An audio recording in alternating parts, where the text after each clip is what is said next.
नमस्कार भटके मंडळी, पुन्हा एकदा स्वागत आहे तुमचं एका ॲडव्हेंचर भरलेल्या ब्लॉगमध्ये. आता तुम्ही ब्लॉगमध्ये आपल्या इंट्रोमध्ये ॲडव्हेंचर वगैरे तर बघितलंच असेल. तर आज आपण आलो आहोत एका अपरिचित किल्ल्याला, ज्याचं नाव आहे अवचितगड. तर आज आपल्यासोबत सगळी नवीनच मंडळी आहेत, सगळी नवीन लोक घेऊन आपण या अवचितगडाच्या ट्रेकसाठी आलेलो आहोत. आणि बघूयात आता आपला हा ट्रेक कसा राहतो, तर इथून आपली जर्नी स्टार्ट होते. तर मित्रांनो, हा व्हिडिओ शेवटपर्यंत नक्की बघा. आणि खूप डिले झाला आहे व्हिडिओला.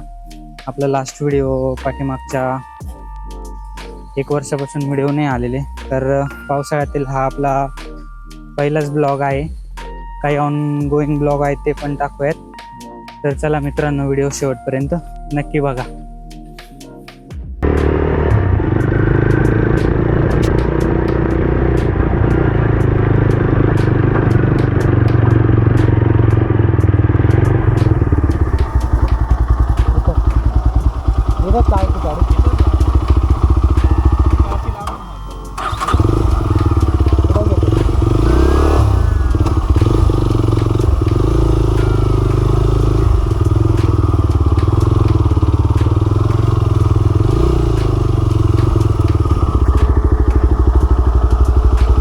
आपण बाईक्स इथं पार्क केलेल्या आहेत. आपण त्या गावातून आलो आणि एकदम वरती येऊन आपण या विहिरीच्या तिथे गाड्या पार्क केलेल्या आहेत. तर तुम्हाला जरा थोडं विहिरीचं पाणी पण दाखवतो. एकदम निरक्षार असं पाणी आपल्याला बघायला भेटेल. आणि ते आपण आपल्या गाड्या पार्क केलेल्या आहेत. आणि आपला अवचितगडचा ट्रेक हा या पॉइंट पासून चालू होतो.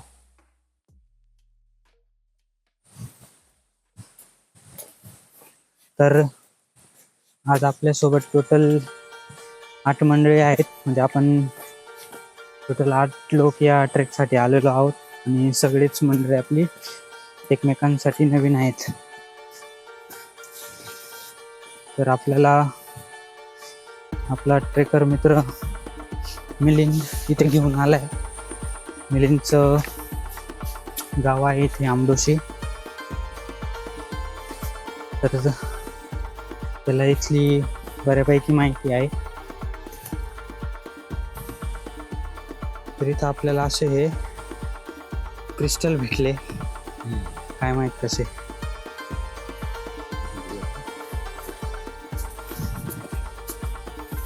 इथे पाऊस चालूच आहे. आम्ही आल्यापासून पाऊसच पाऊस आहे. तर पावसाच्या पाणी आपल्या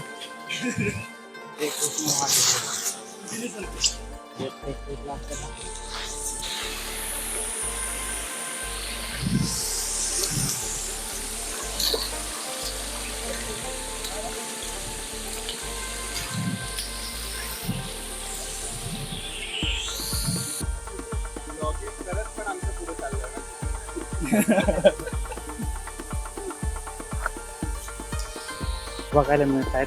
खूप सारे घरे इथून वाहत आहेत. आणि पाऊस तर इकडे चालूच आहे. खूप मुसळधार असा पाऊस होऊन गेलाय आता. आणि सगळीकडे एकदम ग्रीनरी आहे. तर हा आहे आपला मित्र रोहन. रोहन, काय ट्रेक बद्दल काय सांगू शकता तुम्ही? मज्जा आली. चढतानाच बरेचसे मोठे मोठे दगडे तिकडे 2-3 वेळा पाय चढतानाच घसरलाय पाऊस असल्यामुळे. पण मजा येते. आता बघू पुढे काय होते. तर रोहनचा आणि आमचा हा पहिलाच ट्रेक आहे. आणि अशीच नवनवीन मंडळी आपल्यासोबत आज आहे. तर खूप छान असा ट्रेक चालू आहे. आणि या ट्रेकसाठी आपल्याला 1 ते 1.5 तास लागेल आपल्याला अवचितगडावरती पोहोचायला. इथून आपल्याला अवचितगडाचा बुरुज बघायला मिळतो. कॅमेरामध्ये तो दिसत नसेल, पण आपण एकदम परफेक्टली बघू शकतो. आपल्या प्रत्येक ट्रेकमध्ये एक शेक वाचतोच. हा कुत्रा आज भेटलेला आहे आणि आपण चाललोय. मित्रांनो, अवचितगडवरती येण्यासाठी 4-5 वाटा आहे. त्यातल्या 2 मुख्य वाटा आहे. तर एक आहे पिंगळसाई मार्गे आणि दुसरी आहे मेढ्या मार्गे.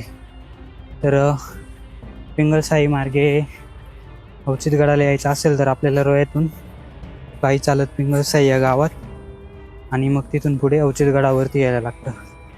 तर रोह्यापासून पिंगळसाईला जाण्यासाठी एखाद्या तासाची आपल्याला पायपीट करून यावी लागते.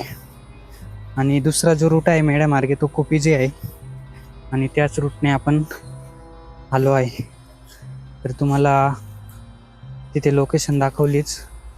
ती जी विहीर होती तिथून आपला अवचितगडचा ट्रेक चालू होतो. तर त्या विहिरीला कलावंतींची विहीर असेही म्हटले जाते. मित्रांनो, अवचितगड ट्रेक हा एकदम बिगिनर फ्रेंडली असा ट्रेक आहे. इथे अजिबात क्रिटिकल असे पॅचेस नाही आणि जो रस्ता आहे तो एकदम समजेल असा आहे.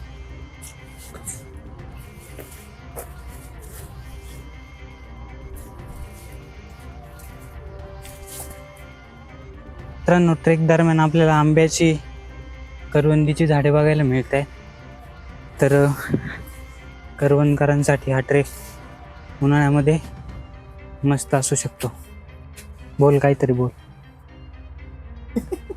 जय हिंद, जय महाराष्ट्र. मित्रांनो, आपण जे 2 रूट सांगितले तर हा जो रस्ता आहे तो पिंगळसाई मार्गे येतो आणि इथं आपल्याला एक विरगळ बघायला मिळते. आणि हा जो रूट आहे मेढ्या मार्गे, ज्या रूटने आपण चालत आलो आहे. आणि इकडे आहे आपला अवचितगड. तर मेढ्या मार्गे पण आणि पिंगळसाई मार्गे पण जो रस्ता आहे तो इथं येऊन मिळतो. तर इथं आपल्याला विरगळ बघायला मिळते. तर विरगळ म्हणजे काय हे जर तुम्हाला माहीत असेल तर कमेंट्समध्ये नक्की सांगा. तर आपल्याला इथेही विरगळ बघायला मिळते. विरगळीची माहिती इथे दिलेली आहे. तर नक्कीच विरगळ म्हणजे काय सांगा. आणि त्याची माहिती इथे आहे. तुम्हाला या आलेख वाचल्यानंतर विरगळीची माहिती भेटूनच जाईल.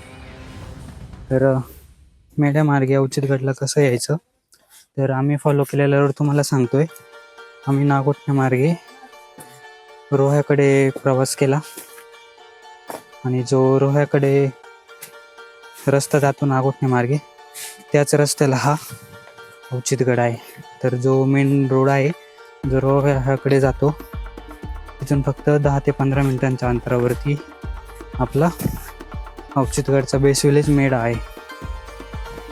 मित्रांनो, जर अवचितगडचा इतिहास सांगायचा झाला तर अवचितगड हा कोकण आणि देशव्यापार यांच्यामधला संदेशवहनासाठी आणि हेरगिरीसाठी वापरला जाणारा किल्ला आहे.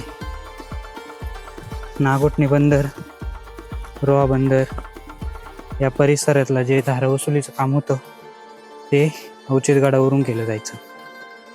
ते अनेक राजवटी होऊन गेल्या, जसे मौर्य, सातवाहन, त्रैकूट, वाकाटक, यादव, मोगल, मराठे, पेशवे. जसजशा राजवटी बदलत गेल्या तसतसे इथले लोकही बदलत गेले. तर आपण आता अवचितगडावरती जातो आणि बघूयात की आपल्याला वरती काय काय बघायला मिळते. मित्रांनो, आज आषाढी एकादशी आहे आणि जशी वारकऱ्यांना पंढरीची ओढ असते तशीच भटक्या मंडळींना ही ट्रेकिंगची भेट असते. ते जसा टाईम भेटेल तसंच गडकिल्ल्यांकडे, डोंगरदऱ्यांकडे झेप घेत असतात. तसंच आज आम्ही या अवचितगडाकडे आलोय. मी बऱ्याच मंडळींना उपवास आहे. सकाळी काही नाश्ता वगैरे नाही करायला भेटला. काही गडबडीत पाणी पण आणायचं विसरलो. तर एकदम एक्झॉस्ट झाले, खूप घाम आलाय. तर मित्रांनो, फायनली आपण अवचितगडावरती येऊन पोचला आहे आणि महादरवाजा तुम्ही बघू शकता. किती भव्य दिव्य असा महादरवाजा इथे आहे. तर आपण आता अवचितगडावरती येऊन पोहोचलो आणि इथून पुढे आता आपला अवचितगड एक्सप्लोअर चालू होईल. तर गडावरती पाण्याची टाकी वगैरे आहेत, तर मी ती सगळी आता दाखवतो. तो जसं महादरवाजातून प्रवेश करतो तसं आपल्याला डाव्या हाताला एक शिल्प बघायला मिळते. हे शिल्प तुम्ही बघू शकता आणि याला शरभ असे संबोधले जाते. तर हे खूप छान असे शिल्प आहे. छोटी छोटी अशी शिल्पे इथे आहेत.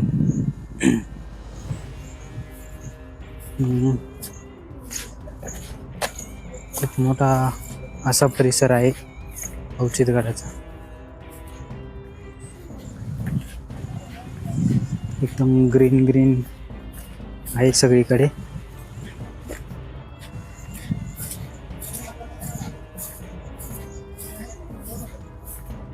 आणि समोर जी आहे ती आहे कुंडलिका नदी. कुंडलिका नदी ही रोहा गावाच्या बाजूने वाहते. म्हणजे रोहा एक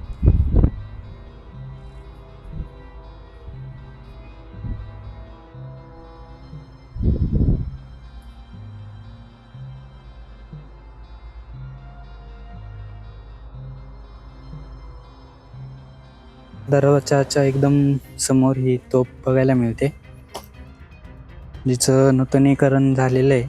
वरती तोफ आहे आणि त्याचा जो सांगाडा आहे तो नवीन बनवलेला आहे, जो की शिवशंभू प्रतिष्ठान रोहाने बसवलेला आहे. आणि आपला जो अवचितगड आहे तो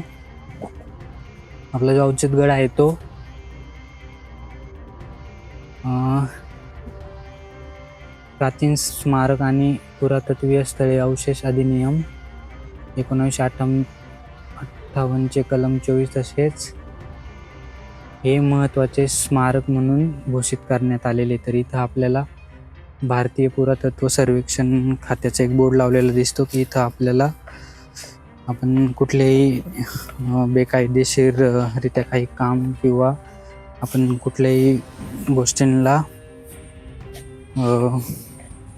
हाताळू नाही शकत किंवा त्यांचे नुकसान नाही करू शकत. मित्रांनो, आपण कुठल्याही गडकिल्ल्यावर जातोय तर तिथून फक्त आपल्याला घेऊन येताना आठवणी घेऊन यायच्या आहे. आणि जर आपल्याला काही तिथं सोडायचं असेल तर आपल्याला फक्त पायांचे ठसे सोडायचे. तर पायांचे ठसे शिवाय काही सोडू नये आणि आठवणींशिवाय काही गडकिल्ल्यावरून आणू नये. जय शिवराय मित्रांनो. तर तुम्हाला हा ब्लॉग कसा वाटतोय हे कमेंट्समध्ये नक्की कळवा. आपल्या चॅनलवरती नवीन असाल तर चॅनलला सबस्क्राईब करा. असेच नवनवीन व्हिडिओ आपण चॅनलवरती टाकूयात.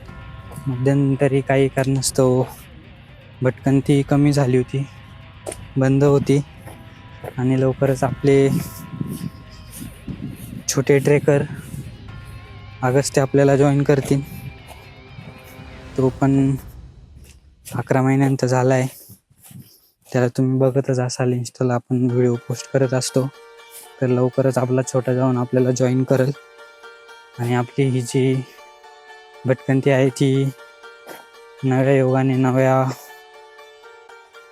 नव्या धैर्याने चालू होईल. त्या बुरुजाच्या बाजूला गेलेलो, पण तिथे जरा खूप सारी मंडळी आलेली होती त्यामुळे आपल्याला व्हिडिओ नाही काढता आले. तर आपण आता गडाच्या दुसऱ्या बाजूला जातोय, जिथं आपल्याला पाण्याचे टाके वगैरे बघायला भेटतील.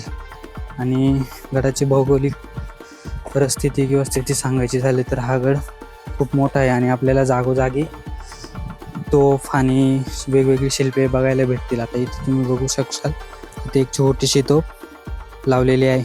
आणि जे पण हे संवर्धनाचं काम करतायत त्या मंडळींना, हे शिवराय मावळ्यांना तुम्ही खूप चांगलं काम करतायत. आणि आमची पण भटकंती कमी झाल्यामुळे आम्ही असे काम नाही करू शकते, त्याचा खेद आहे. लाकडी पूल बघायला मिळतो. इथे एक खिंड आहे आणि ती खिंड पार करण्यासाठी हा लाकडी पूल तयार करण्यात आलेला आहे. जर हा लाकडी पूल नसता तर आपल्याला हा जो पॅच आहे तो खूप डिफिकल्ट गेला असता आणि बघू शकता. तर ची लाकडी थोडीशी कमकुवत झालेली आहे, तर आपण प्रॉपर आलं पाहिजे सगळी पाणी करून, कारण खूप मोठा असा खड्डा आहे, खिंड आहे. आणि आपण आता औचितगडाच्या पलीकडल्या साईडला चाललेलो आहे. आपण जसं महादरवाज्यातून प्रवेश करतो, तर महादरवाज्यातून प्रवेश केल्या गेल्या सरळ दिशेने आपण प्रवास करतोय. मित्रांनो, आपण महादरवाज्या साईडने आलो, तिकडून चालत आलो आणि सरळ चालत चालत पुढे गेलो. जे व्हिडिओमध्ये तुम्ही बघितलं त्या साईडचे डोंगर आणि व्ह्यू. आता आपण परत रिटर्न चाललो तर डोंगराच्या या बाजूने. तर या डोंगराला असा गोल चक्कर मारून आपण आता पुढे चाललोय. तर रस्ता पण तसाच आहे, गोल गडाच्या दोन्ही पण साईडने. तर इथं बघा बुरुज आहे, जो की पडलेल्या अवस्थेमध्ये आहे. खूप बऱ्यापैकी पडझड झालेली आहे, ते बघू शकतो. आणि आता आपण पाण्याच्या टाक्याकडे जातो.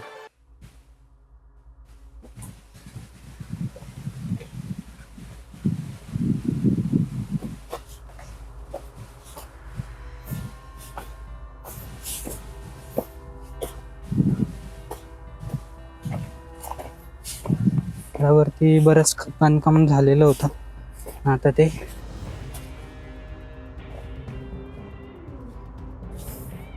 पडलेलं आहे. हा बघा बुरुज, तो एक बुरुज आणि हा एक बुरुज, हा पण बऱ्यापैकी पडलाय. आणि इथून आपल्याला परत एक दरवाजा लागतो आणि त्याच्या पुढंच आहे पाण्याची टाके. तर इथं तीन ते चार अशी मोठी पाण्याची टाकी आहे, बघू शकता.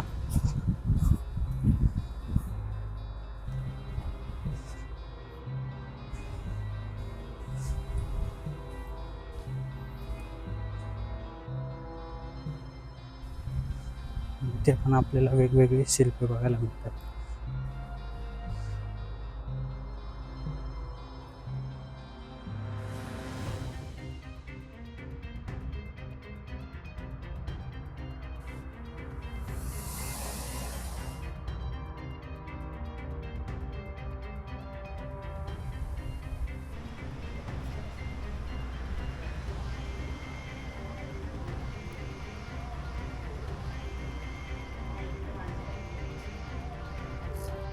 तर पाण्याच्या टाक्याच्या जस्ट वरती इथं महादेवाचं मंदिर आहे.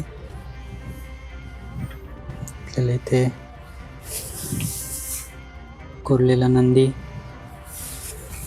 एक मूर्ती आणि महादेवाची पिंड बघायला मिळते. मित्रांनो, तटबंदी आपण बघू शकतो, खूप लांबपर्यंत तटबंदी आहे किल्ल्याच्या बाजूला.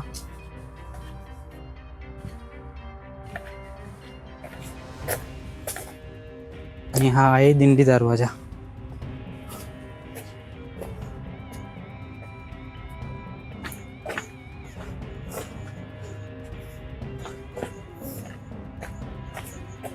आणि दिंडी दरवाजानंतर परत इकडे एक तोफ आहे. अजून एक दरवाजा आहे जो अर्धवट पडलेला आहे. जाताना या साईडने केलं आणि तिथे पण एक तोफ बघायला मिळते. तर गडाच्या त्या टोका जाण्यासाठी 3 वाटा आहे, एक दिंडी दरवाजाची, एक त्याच्या बाजूची आणि एक मधल्या दरवाजाची. तर इथे तुम्ही अजून एक तोफ बघू शकता.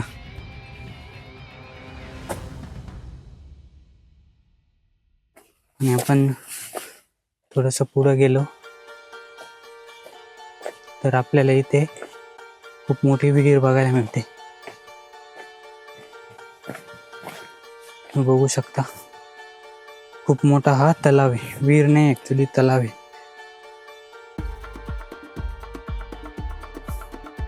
बघू शकता खूप मोठा पाण्याचा तलाव आहे.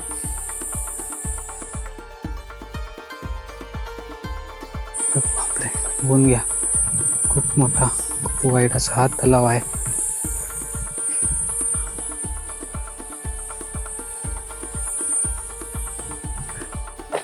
आणि तलाव एकदम मंदिराच्या बाजूलाच आहे. तर मित्रांनो, हा होता आपला अवचितगडचा पूर्ण ट्रेक व्हिडिओ. पूर्ण अवचितगड एक्सप्लोर केलाय. तुम्हाला गडावरील दरवाजे, जे पण तोफा आहे त्या, आणि तलाव, त्यानंतर जे पण पाण्याचे टाके आहे ते आपण पूर्णपणे दाखवले आहे. जर तुम्हाला व्हिडिओसाठी काही सजेशन किंवा काही तुमच्या कमेंट्स असतील तर नक्कीच कळवा. कमेंट्स करा तुमचे क्वेश्चन्स. कुणाला काही हेल्प हवी असेल ट्रेकसाठी तर नक्कीच आपण सपोर्ट करू. आणि जर तुम्हाला व्हिडिओ आवडला असेल तर आपल्या दुर्गदर्शन चॅनलला सबस्क्राईब करा. लवकरच भेटूयात एका नवीन अशा ब्लॉगमध्ये. तोपर्यंत काळजी घ्या मित्रांनो. जय सह्याद्री, जय शिवराय.